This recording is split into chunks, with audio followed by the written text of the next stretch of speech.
8 আনা চিংড়ি মাছ আর 10 আনা চাল আর 4 আনা তরকারি আর 2 আনা লবণ। কিন্তু এই 6 আনা এলো কোত্থেকে? দেখ এই যে পাখি, ভাই আমার হিসেবটা একটু মিলিয়ে দে না ভাই। কত মাস তোর দোস্ত? বাবার কিরে 1 পয়সা মারিনি তো। আমাকে যা যা কিনতে দিয়েছিল না দেখি এই 6 আনা বাঁচলো। এটা বুঝি মারা হলো? পরে কমন কেমন? আগে 6 আনা দে, দুজনে বাস করে দিই। হ্যাঁ তোর 1 আনা, আমার 2 আনা, আবার তোর 1 আনা, আমার 2 আনা। জুলুম পাইবা না। এইবার কও কি কি তোমার আনতে দিচ্ছি? হ্যাঁ আমাকে দিল 1.5 টাকা।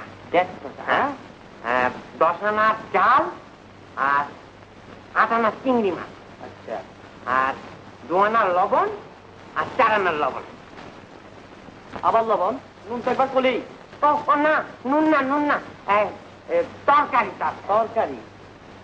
কিন্তু 1.5 টাকার হিসাব তো তোর আগে তুমি মিলে রয়েছে রে। হ্যাঁ কিন্তু এই বাস দিছ না তুই পাইলি কইছন?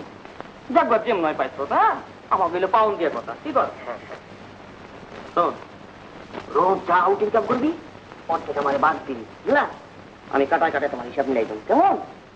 কিন্তু আমাকে কিন্তু ঠকাবি না, কিন্তু ওই কারবারই পাবি না। কি বুঝলি? বুঝলাম। ডিম বলছ। ধরো আমি কলেজ খানে 1 কলস পানি লই আসি, আলাপ করবো না, কেমন? আচ্ছা। মরার পানি টানতে টানতে দিন যায়। এই যে আমার বাতাসি, বাতাসি কেমন আছো? ভালো। তারপর বাতাসি আমার জন্য তোমার দরদ লাগে না? লাগে। ভালোবাসা লাগে না? লাগে। আমার না আরো বেশি লাগে। এই না 4 পয়সা লাল দেখে রেখে ছিল শীতে কিনা। হ্যাঁ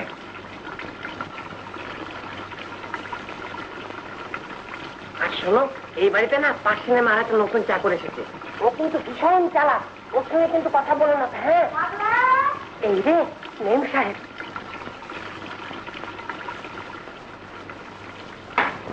মেম সাহেব আজ না বাজারের পয়সা থেকে 1 পয়সা চুরি করে নিত। 1.5 টাকা দিছিল, 3 টাকার মাছ। না না 3 টাকা না, মানে 8 আনার মাছ, 10 চাল, 2 আনার লবণ। কত হলো? 5 থেকে। হ্যাঁ আর 2 আনার তরকারি। তাহলে হলো 1 টাকা 6 আনা আর 2 আনা। আর 2 আনার তরকারি। তবে দেখবে বললি ও তরকারি তো 2 আনা করে 2 বার কিনেছি তো। ও তাই বল। শোন, তুই এখানে দাঁড়িয়ে দাঁড়িয়ে পাহারা দে, দেখি আদৌ যেন ওই বস্তাটা পালিয়ে না যায়, বুঝলি? আচ্ছা। হ্যাঁ রে শোন, সকালে তোকে 6 আনা পয়সা দিলাম না গুড় আনতে, গুড় কই? গুড়? এই রে কি হলো? না মানে গুড়ের দোকানে গিয়ে দেখি গুড় বন্ধ। কি বললি? পরে আনবো কোন, মনে থাকে যেন। আচ্ছা। এই যে এখন কি হবে? কিনবো কি দিয়ে? পাখিটা কোথায় গেল? পাখিটা পাখিটা পাখিটা। পাখি আমাকে বাঁচা ভাই। কি হয়েছে? ওই যে একটু আগে যে পয়সাটা আমরা দুজন বাঁচ করে নিলাম না, ওই পয়সাটা না সকালবেলায় মেম সাহেব আমাকে গুড় কিনতে দিয়েছিল। হ্যাঁ তোর ভাগেরটা আমাকে ফেরত দে না ভাই। কইছিল দেবো দোস্ত, বিড়ি কিনে হালাইছি তো। পাখি উপায় নাই দোস্ত, বড় জোর এই বিড়িটা দিতে পারি। দেখ বিড়ি দিয়ে কি হবে? কি হইব?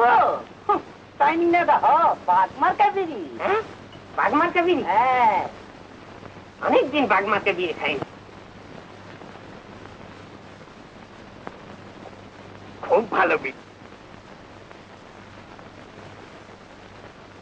বাগমার্কা বিড়ি বাঘের মতন করা। আমিও না রোজ বাগমার্কা বিড়ি কিনে খাবো। এই হচ্ছে না বুঝছো? আমাকে তো পাহারা দিতে হবে।